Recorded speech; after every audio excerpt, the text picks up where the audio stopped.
स्वागत है आप सभी का एक और नए वीडियो में। तो आज के इस वीडियो में हम यहाँ पे देखने वाले हैं जो कि आपका प्री बोर्ड का एग्ज़ाम शुरू होने वाला है 6 तारीख से। और हम यहाँ पे देखने वाले हैं इसमें वेरी मोस्ट इम्पोर्टेंट क्वेश्चन जो कि आपके प्री बोर्ड के एग्ज़ाम में पूछा जा सकता है। यानी कि कल से ही स्टार्ट है, 6 नवंबर से स्टार्ट है। पहला टेस्ट सीरीज रहने वाला है प्री बोर्ड का, सेकेंड भी होगा, थर्ड भी होगा, फोर्थ भी होगा और फिफ्थ भी होगा और इसके बाद फाइनल होगा और उसके बाद आपका फाइनल एग्ज़ाम होगा। तो हम यहाँ पे वेरी मोस्ट इम्पोर्टेंट क्वेश्चन देखने वाले हैं जो कि आपके प्री बोर्ड की एग्ज़ाम में पूछा जा सकता है। तो वीडियो को आप लोग अंत तक देखना और चैनल को सब्सक्राइब करके वीडियो को भी लाइक कर देना। पहला क्वेश्चन में यहाँ पे लिखा गया है, Lencho compare the large hailstones to what in a letter to God. तो यहाँ पे पहला क्वेश्चन का राइट आंसर हो जाएगा न्यू सिल्वर कॉइन। ऐसे ही प्रश्न आपके एग्जाम में पूछा जाएगा तो आपको बिल्कुल ऐसे ही आंसर करना है। अब है यहाँ पे सेकेंड नंबर क्वेश्चन और यहाँ पे लिखा गया है what does the hemlock tree represent in the poem dust of snow. तो यहाँ पे सेकेंड नंबर क्वेश्चन का जो राइट आंसर हो जाएगा ऑप्शन नंबर सी होगा और सी में यहाँ पे लिखा गया है सोरो। अब हम यहाँ पे देखेंगे क्वेश्चन नंबर 3 को। 3 में यहाँ पे लिखा गया है, 3 हो जाएगा यहाँ पे what was the name of the old aeroplane the pilot was flying in the black aeroplane. तो इस क्वेश्चन का राइट आंसर हो जाएगा ऑप्शन नंबर बी और यहाँ पे लिखा गया है यहाँ पे लिखा गया है डोकाटो DS008। अब यहाँ पे देखेंगे हम question number 4। Very most important question रहने वाला है और ऐसे ही प्रश्न आपके एग्जाम में पूछा जाएगा। अब यहाँ पे है चौथा number question, what is the meaning of apartheid as used in Nelson Mandela long walk to freedom. 4 का राइट आंसर हो जाएगा ऑप्शन नंबर बी और बी में यहाँ पे लिखा गया है political system that separates people based on race. अब यहाँ पे देखेंगे हम क्वेश्चन नंबर 5 को। 5 में यहाँ पे लिखा गया है, 5वां नंबर क्वेश्चन है, यहाँ पे लिखा गया है why was Mr Keesing annoyed with Anne in from the diary of Anne Frank. तो इस क्वेश्चन का राइट आंसर हो जाएगा ऑप्शन नंबर सी और सी में यहाँ पे लिखा गया है जो कि आप लोग यहाँ पे देख सकते हो she talked too much in class. अब यहाँ पे देखेंगे जो कि है क्वेश्चन नंबर 6। छठा है यहाँ पे what emotion is suggested by the tigers velvet और यहाँ पे लिखा गया quietness in A tiger in the जू। तो इस क्वेश्चन का राइट आंसर हो जाएगा ऑप्शन नंबर बी और बी में यहाँ पे आप लोग देख सकते हो लिखा गया है रेंज कंट्रोल्ड बाय हेल्पलेसनेस। तो ये था क्वेश्चन नंबर 6 का आंसर। अब हम यहाँ पे देखेंगे क्वेश्चन नंबर 7। 7वां में होगा यहाँ पे how can one distinguish a Bengal tiger while moving through the jungle according to the poem how to tell wild animals. तो यहाँ पे क्वेश्चन नंबर 7 है और 7 का जो राइट आंसर हो जाएगा ऑप्शन नंबर ए होगा और ए में यहाँ पे आप लोग देख सकते हो लिखा गया है by its black stripes on a yellow coat. 8वां क्वेश्चन है what were the bakers known और यहाँ पे as in a Goa as mention in a baker from Goa. तो इस क्वेश्चन का राइट आंसर देखें तो ऑप्शन नंबर बी होगा और बी में यहाँ पे लिखा गया है पार्डर। यानी कि ऐसे प्रश्न आए तो आपको ऐसे ही क्वेश्चन का टिक करना है। यानी कि ऑप्शन को आप लोग अच्छे से देख लेना, उसके बाद क्वेश्चन को समझ लेना, उसके बाद ही आंसर करना, नहीं तो आपका क्वेश्चन गलत हो सकता है। 9वां नंबर क्वेश्चन है the Coorgi people are possibly descended from ओम अकॉर्डिंग टू कोर्ग। तो यहाँ पे क्वेश्चन नंबर 9 है और 9 का जो राइट आंसर हो जाएगा ऑप्शन नंबर ए होगा। ए में लिखा गया है ग्रीक और अरब्स। 10वां क्वेश्चन है और यहाँ पे लिखा गया है according to the poet what is the epistemology of lost in the ball poem. तो यहाँ पे इस क्वेश्चन का राइट आंसर हो जाएगा ऑप्शन नंबर बी होगा और बी में यहाँ पे लिखा गया है the knowledge of how to stand up to a loss. तो यहाँ पे हमने देख लिया क्वेश्चन नंबर 10 का आंसर जो कि हो जाएगा ऑप्शन नंबर बी। अब हो जाएगा यहाँ पे क्वेश्चन नंबर 11। तो हम वही क्वेश्चन आपको करा रहे हैं जो इम्पोर्टेंट है आपके इस प्री बोर्ड एग्जाम के लिए। तो यहाँ पे हम 12 नंबर को क्वेश्चन को देखते हैं। यहाँ पे लिखा है what was the name of the otter given to the author in Mijbil the otter. तो इसका राइट आंसर हो जाएगा ऑप्शन नंबर बी और बी में यहाँ पे आप लोग देख सकते हो लिखा गया है म्यूजिबली। अब हम आगे देखेंगे जो कि वेरी मोस्ट इम्पोर्टेंट क्वेश्चन रहेगा what are the trees doing in the poem the trees. तो इसका राइट आंसर हो जाएगा option number A moving out of the house into the forest. अब यहाँ पे आगे देखेंगे क्वेश्चन तो यहाँ पे अगला है what was Valli's deepest desire in madam rides the bus. तो इसका राइट आंसर हो जाएगा ऑप्शन नंबर बी। और बी में यहाँ पे आप लोग देख सकते हो लिखा गया है to ride on the bus C saw every days.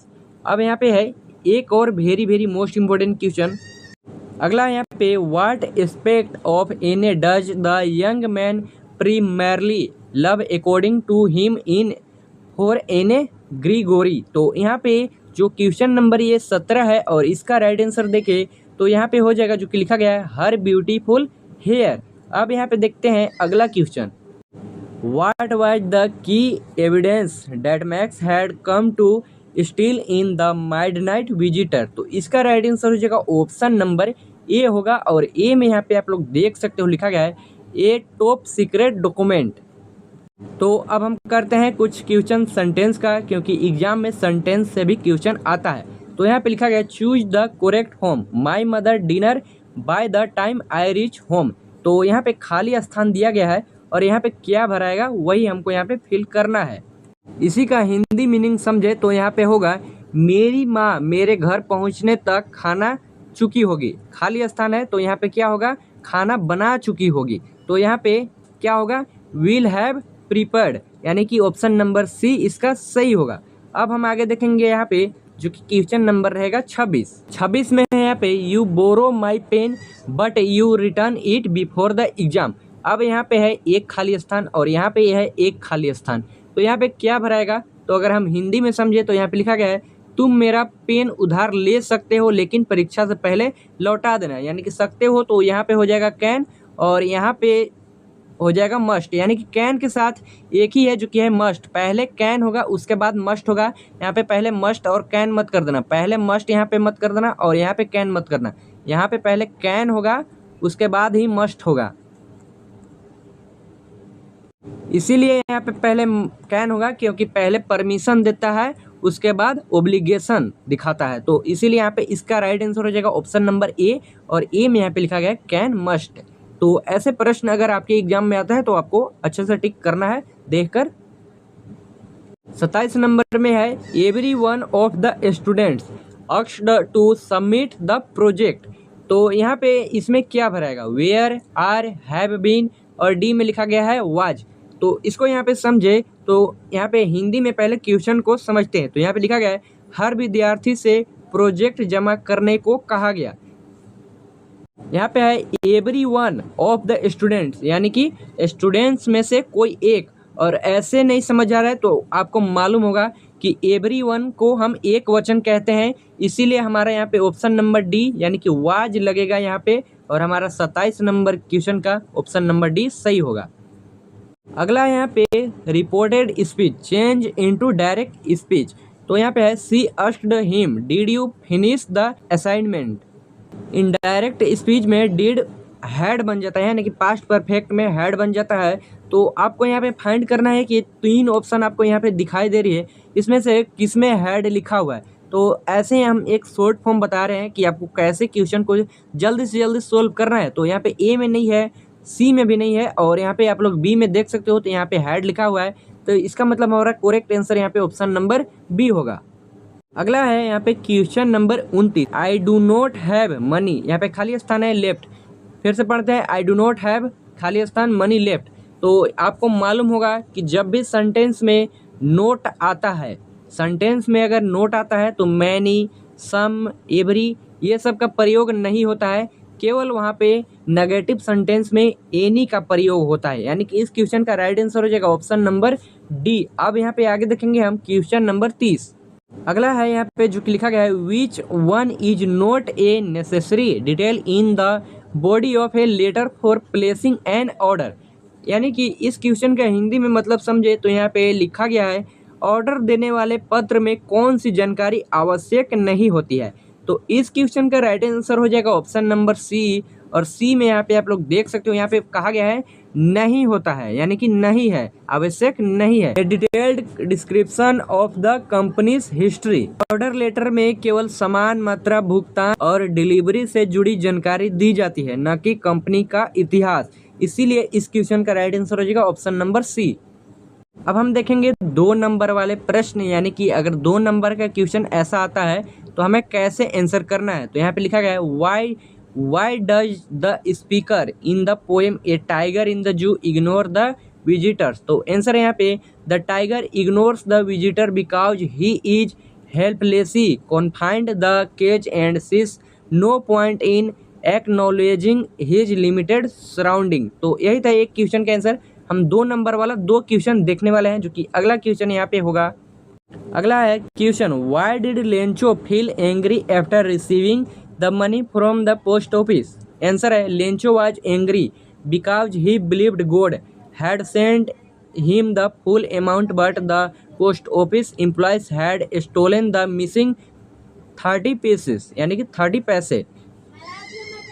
अब देखेंगे यहाँ पे 3 नंबर वाला 2 प्रश्न, जो कि यहाँ पे है क्वेश्चन में what does the poet want to convey through the image of the tiger's as in the poem a tiger in the zoo. Answer है यहाँ पे the poet conveys the tiger's deep sense of helplessness and unfulfilled desire for freedom. The eyes full of starting brilliance reflect and pained yearning for his natural habitat contrasting with the dark night। तो ये था question का answer. Question है यहाँ पे why did Kisa Gotami go from house to house and why was she unable to find what she was looking for. Answer है यहाँ पे Kisa Gotami went from house to find mustard seeds from a family where no one had ever died. और यहाँ पे है she was unable to find such a house because death is universal and unavoidable a truth the Buddha wanted to learn. तो ये था अगला question का answer. अब एक प्रश्न हम देखने वाले हैं 5 नंबर के लिए, जिसका क्वेश्चन है यहाँ पे give a brief character sketch of the lady in the red dress from a question of trust. अब यहाँ पे है highlighting her cleverness and effectiveness as a criminal. तो इसका आंसर हम यहाँ पे करते हैं, जो कि यहाँ पे लिखा गया है। आंसर है यहाँ पे the lady in the red dress was a highly polished and effective criminal. She used her calm confidence and superior social skill to pose as the actual owner of the house by waving a convincing lie about forgetting the safe number. She skillfully manipulated Horace Danby into opening the safe for her, ensuring she got the jewels without doing the hard work herself। तो यही था आज का question answer. हम मिलते हैं किसी और वीडियो में। आप लोग सब्सक्राइब करके वीडियो को शेयर कर देना।